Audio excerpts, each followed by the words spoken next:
Assalamualaikum warahmatullahi wabarakatuh. Perkenalkan, nama saya Upin Anuuna dari kelas 1C PGMI dengan NIM 251052058. Akan membuat tugas video untuk memenuhi tugas UAS mata kuliah Filsafat Ilmu dengan dosen pengampu Bapak Tarmizi Abbas.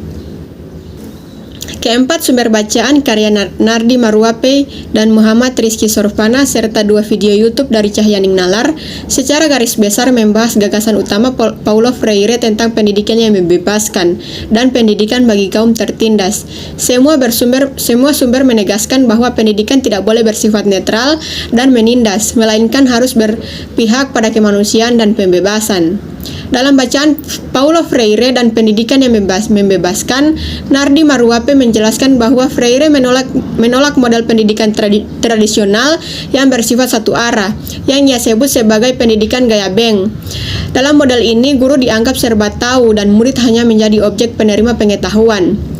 Pendidikan seperti ini justru melanggengkan penindasan karena mematikan daya kritis peserta didik.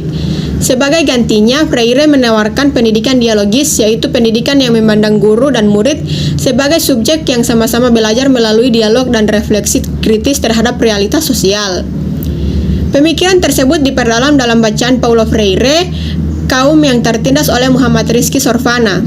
Bacaan ini menegaskan bahwa pendidikan harus menjadi alat kesadaran kritis, yaitu proses di mana kaum tertindas menyadari kondisi ketertindasan mereka dan mampu bertindak untuk mengubahnya.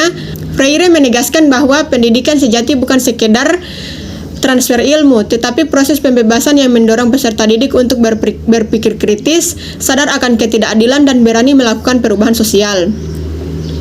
Gagasan yang sama juga disampaikan dalam video pendidikan membebaskan Paulo Freire oleh Cahyaning Nalar.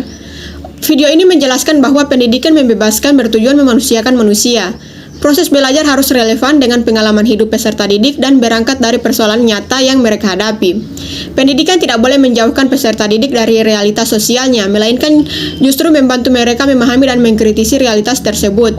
Sementara itu, video pendidikan kaum tertindas Paulo Freire dari Cahyaning Nalar menegaskan bahwa pendidikan tidak hanya bebas nilai.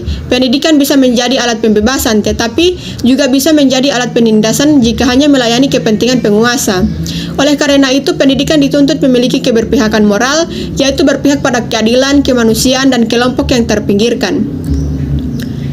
Secara keseluruhan, keempat sumber tersebut saling melengkapi dalam menggambarkan pemikiran Paulo Freire. Pendidikan yang ideal menurut Freire adalah pendidikan yang dialogis, kritis, dan transformatif.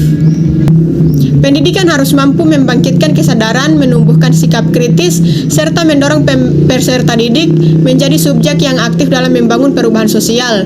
Dengan demikian, pendidikan bukan hanya sarana mencerdaskan, tetapi juga alat untuk membebaskan manusia dari berbagai bentuk ketertindasan. Sekian video ini dibuat untuk memenuhi tugas UAS. Bila ada kesalahan saya mohon maaf. Wassalamualaikum warahmatullahi wabarakatuh.